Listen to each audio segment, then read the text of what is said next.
సమస్య సమస్య నిత్య సమస్యలతో సతమతమవుతున్నారా? మీ ప్రతి సమస్యకు 100% పరిష్కారం కోసం సంప్రదించండి శ్రీ లక్ష్మీ నరసింహస్వామి జ్యోతిష్యాలయం, సికింద్రాబాద్. సెల్ 8855522279. నమస్తే. ప్రస్తుతం మనతో పాటు ఉన్నారు సోషల్ యాక్టివిస్ట్ కృష్ణకుమారి గారు. నమస్తే అండి. నమస్తే. ఎంత బాధాకరమైన విషయాల గురించి రోజు మనం మాట్లాడుకుంటున్నాం కదా. ఏవో ఒక మరణాల గురించే మనం డిస్కస్ చేయాల్సిన అవసరం పడుతుంది. అంటే సొసైటీలో చాలా విషయాల గురించి మనం రియాక్ట్ అవ్వాలి, మాట్లాడాల్సిన పరిస్థితులు వస్తే మంచిది చెడిది అని. కాకపోతే ఎక్కువగా మనం మరణాల గురించి, చనిపోవడానికి దారితీసిన పరిస్థితుల గురించి మాట్లాడుతున్నాం చూడండి. అది ఒకంత బాధాకరమే, బట్ తప్పట్లేదు.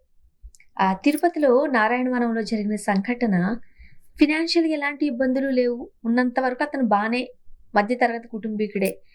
తల్లిని చంపేశాడు, భార్యని చంపేశాడు, స్కూల్ నుంచి పిల్లల్ని తీసుకొచ్చి ఊరంతా తిప్పారు. పిల్లలు ఎదురుగుంటానే ట్రైన్లో తలబెట్టడానికి వెళ్తే పిల్లలు కాపాడబోయి పిల్లలు దుర్మరణం చెందారు. మొత్తం కుటుంబమే ఒక్క రోజులో సవాల గుట్టలా అయిపోయిందంటే ఆ పరిస్థితి ఎంత భయంకరం అండి. అప్పటి వరకు బాగానే ఉన్నాడు కదా, ఏమైంది ఆయనకి? అంటే ఇప్పుడు కుటుంబం సాఫీగా నడవాలి అంటే భార్యాభర్తలు ఇద్దరూ కూడా ఒక సమన్వయంతో వెళ్ళాలి. ఒకరు బాధ్యతగా ఉండి ఇంకొకరు బాధ్యతగా లేకపోతే నడవదు. అలాగే వీళ్ళిద్దరే కాకుండా అటు ఆ అమ్మాయి తరఫు తల్లిదండ్రులు కావచ్చు, ఇటు ఈ అబ్బాయి తరఫు తల్లిదండ్రులు కూడా, వీళ్ళు కూడా ఇతోధికంగా ఈ కుటుంబం బాగుండటానికి సహాయ సహకారాలు అందించాలి.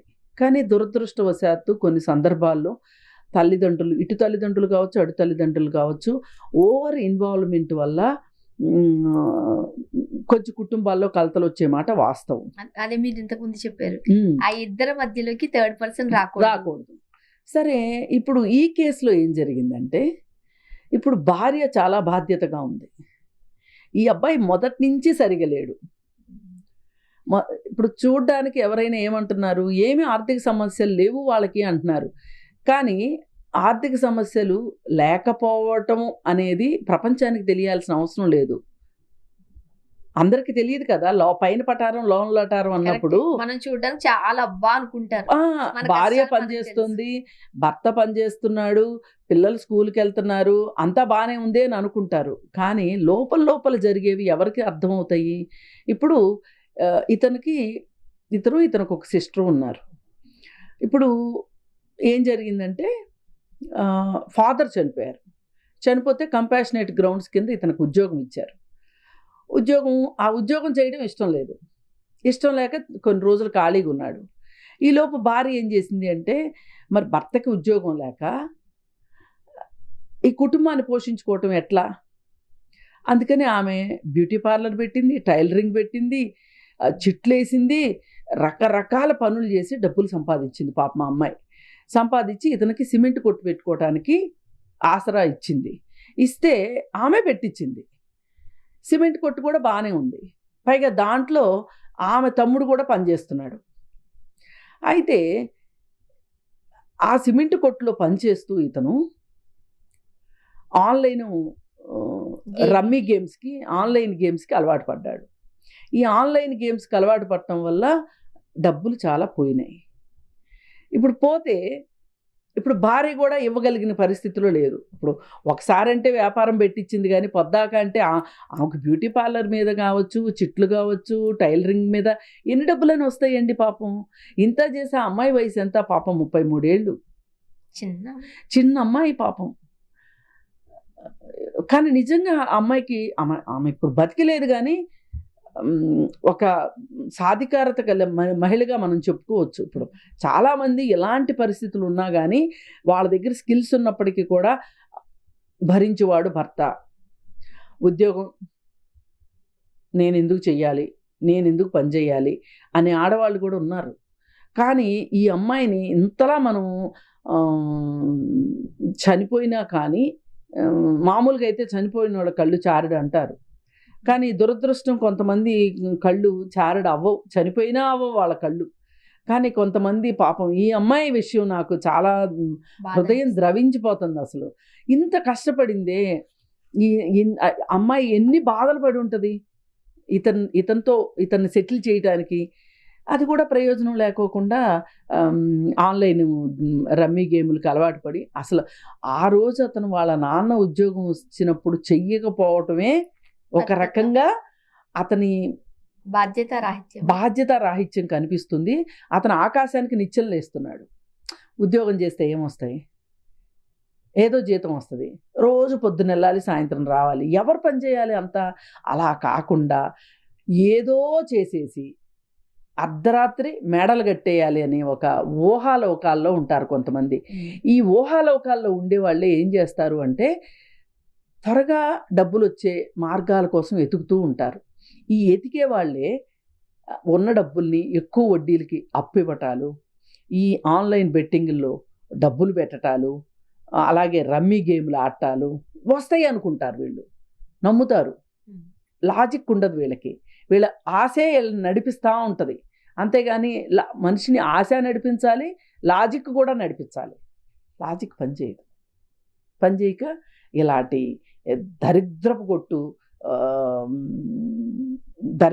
పని ఇది. నిజంగా తల్లిని చంపడం ఏంటి, భార్యను చంపడం ఏంటి, కానీ చాలా వెల్ ప్రిపేర్డ్ ఇది. అంతకుముందు రోజే వాళ్ళ చెల్లెలకి డబ్బులు పంపించాడంట. అంటే ఆ మిగిలిన కొద్ది డబ్బులు ఏవో వాళ్ళ చెల్లెలకి పంపించాడు. పంపిస్తే పాపం వాళ్ళ చెల్లెలు అనుకుని ఉంటుంది మా అన్నయ్య ఎంత బాధ్యతగా డబ్బులు పంపించాడు అని. కానీ కుటుంబంలో వ్యక్తులకి ఇతని పర్సనాలిటీ ట్రేట్స్ కనిపించకుండా ఉండవు. అదే కదండి, ఉంటాయి, పర్సనాలిటీ ట్రేట్స్ ఉంటాయి. కానీ కనిపెట్టాల్సిన టైంలో కనిపెట్టకపోవటం, కనిపెట్టినా వీళ్ళు మాట వినకుండా మకృదున్నపోతుల్లాగా తయారవటం ఉందో చూసారా? చాలా కుటుంబాలు నాశనం అయిపోవటానికి.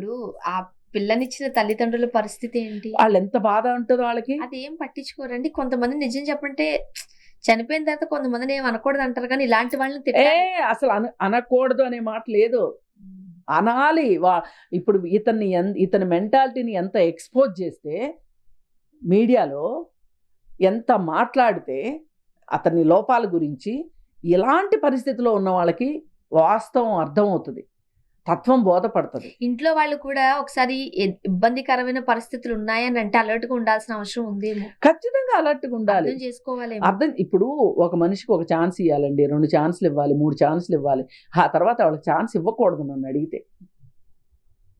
అదే అసలు ఇతనితో కాకుండా ఆ అమ్మాయి ఈ పనులన్నీ చేసి ఆ పిల్లలిద్దరిని గొప్పగా తీర్చిదిద్దుండేది. ఇప్పుడు ఇతను జాబ్ చేయను అన్నాడు, బిజినెస్ పెట్టాడు, బిజినెస్ కూడా చెయ్యను అన్నాడు అనుకోండి, వాడు అలా ఉన్న అమ్మాయి బతికించేదండి ఫ్యామిలీని. ఆ అమ్మాయి దగ్గర ఆ స్కిల్ ఉంది.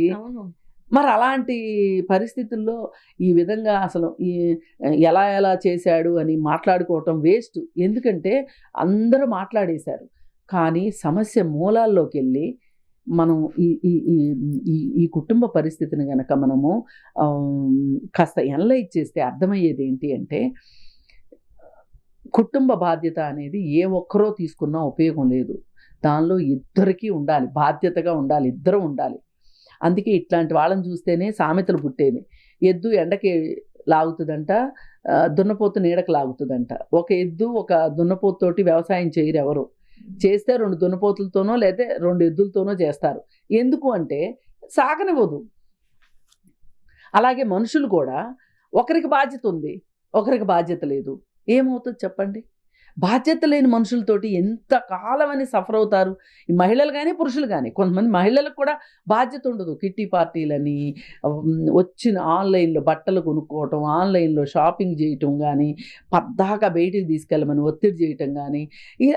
వీళ్ళు మనకు వస్తున్న ఆదాయం ఎంత, ఈ ఆదాయంలో మనం బతికేది ఎట్లా? అదేదో సినిమాలో పాట ఉంటుంది కదా, పక్కింటి అనసూయమ్మని చూసారా అని. ఇట్లా చేసే భార్యలు కూడా ఉన్నారు. అలాగే మంచి భార్యలు ఉంటే ఇలాగా బాధ్యత లేని భర్తలు ఉంటారు. ఏది ఏమైనా ఈ ఆన్లైన్ గేమ్స్కి, ఆన్లైన్ బెట్టింగులకి, ఆన్లైన్ రమ్మీ గేములకి, వీటికి చాలా మంది బలైపోతున్నారు.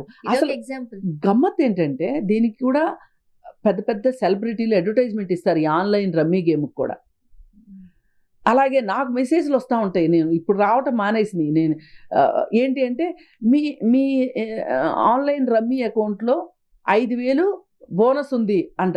నేను అసలు నాకు ఆన్లైన్ గేమ్ ఆడటమే రాదు, అసలు నా ఫోన్లో ఇన్స్టాల్ అయ్యి కూడా లేదు రమ్మీ గేమ్. ఇప్పుడు అది ఆ యాప్ ఇన్స్టాల్ అయితేనే కదా నేను ఆడగలుగుతాను.